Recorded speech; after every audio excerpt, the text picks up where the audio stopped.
Hello, everyone. This is Jesse back with another set of videos. I been absent for a while. Just been taking care of stuff. The world's been a busy place in the past, I don't know, half a year, I guess you could say. Um, but we finished our series on the Selenium, at least the beginner side of it. We will have, like I promised, more advanced videos. I just need to put some things in order before we can do that. So for now, this next series is going to be focusing on the different types of testing. I guess you could say it's a bit more theoretical in that aspect, as there won't be any really hands-on type stuff in this video. Actually, in the series, but I guess that's not really true. We're going to go over the different types of testing and the tools that are used to perform those different types of testing, if there are specific tools used for them. And we'll kind of go over how those tools are used and things like that. This video is just kind of an introduction, explainer into what we're going to be doing. So the series on Selenium is over, or at least the beginner series on Selenium is over. Now we're into series on testing, different types of testing.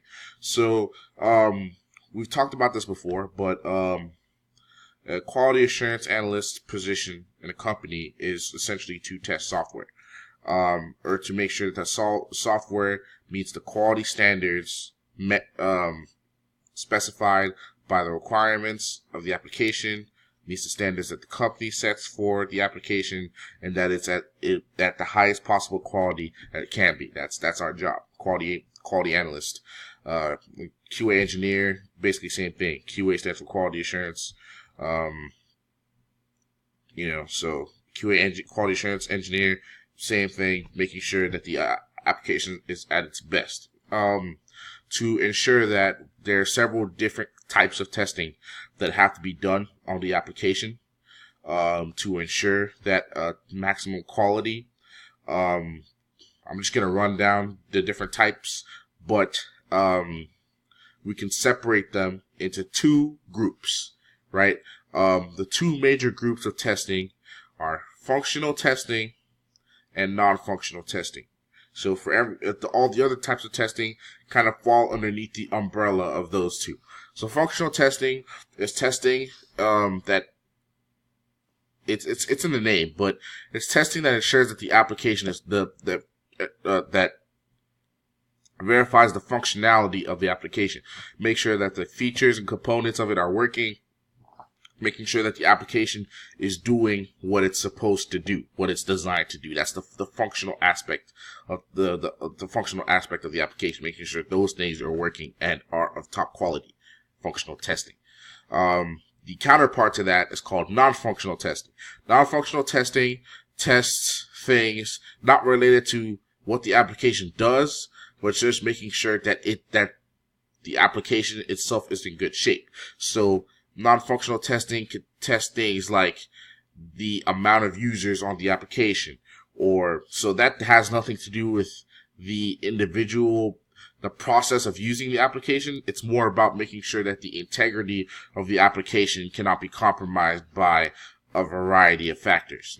It's not about how it works. It's more about the fact that it is secure and working correctly. So it's more of an outside perspective type idea, I guess you could say. So we're just gonna run down, like I said before, we're just gonna run down the different types here, and in future videos we'll break the individual types down.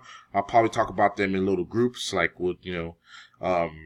but let's just get down the list. So functional testing, different types. We have positive testing, which is essentially testing to make sure that what's supposed to work works. Negative testing, making sure that what's not supposed to work doesn't work. System testing and end-to-end testing, which are kind of similar, making sure that the system as a whole, that when someone first interacts with the system to when someone leaves the system, that to ensure that that entire workflow process works correctly. Business process testing and boundary value analysis. Those are a bit more complicated, so we'll get into those later. But essentially, it's to make sure that, like, kind of similar to the end-to-end testing, that the business ideas from beginning to end are working as they're supposed to. We have smoke testing, which is testing features that are used repetitively. They're small tests; they're not that big. Manual testing, which is testing through the use of the manual use of the application and its features. Automated testing, which is testing through writing scripts that run against the application and test it for us. And then we have exploratory testing, which is kind of it's a form of testing used to like learn more about the application and possible issues that could arise within it.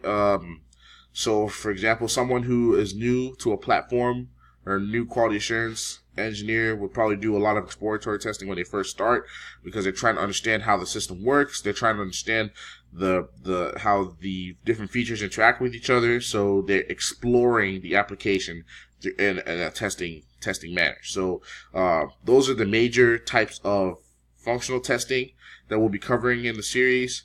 And then the major types of non-functional testing we'll be covering are, well, first is security testing. That's ensuring that the application is secure, that can't be compromised or hacked into by malicious parties or outside sources. That's very important. Just making sure that the application is as good as it could possibly be security-wise, making sure that authorization and credentials are working at maximum efficiency, things like that. Performance testing and load testing are basically the same thing. Testing essentially the ability of the application to keep up with multiple users. It's not hard to explain, but essentially it's a quick example would be like testing the stress on the application if 1,000 users were on it at the same time. That's the kind of thing that we would be covering with that performance and load testing. Then we have benchmark testing, which kind of tests the different features, sees how much time it takes for the system to do specific things, like a benchmark. So just trying to calculate the values of how efficient some features are compared to other features. Concurrency testing is more complicated. I'll definitely explain that in a different video. I don't know if you'll notice that the amount of non-functional testing that are majorly not the only ones that are important, but I feel the ones that we should cover in this series are less than the non-functional are less than the functional. Not to say that the non-functional are less important. They're equally as important, some even more so, especially like that security testing and performance testing. But it's just important to make sure that we discuss everything that we have. So I'm kind of broken. No, I didn't break down everything completely. We kind of did a brief overview. So I hope you guys enjoy this series. We're trying to just make sure that people understand, everything about QA, the software development lifecycle, all that stuff, how it's supposed to work, our role within it. When we write test cases, what types of test cases do we write? That's important, especially with like the positive, negative testing, things like that, the end-to-end testing. So we'll be going over all of those things in this series.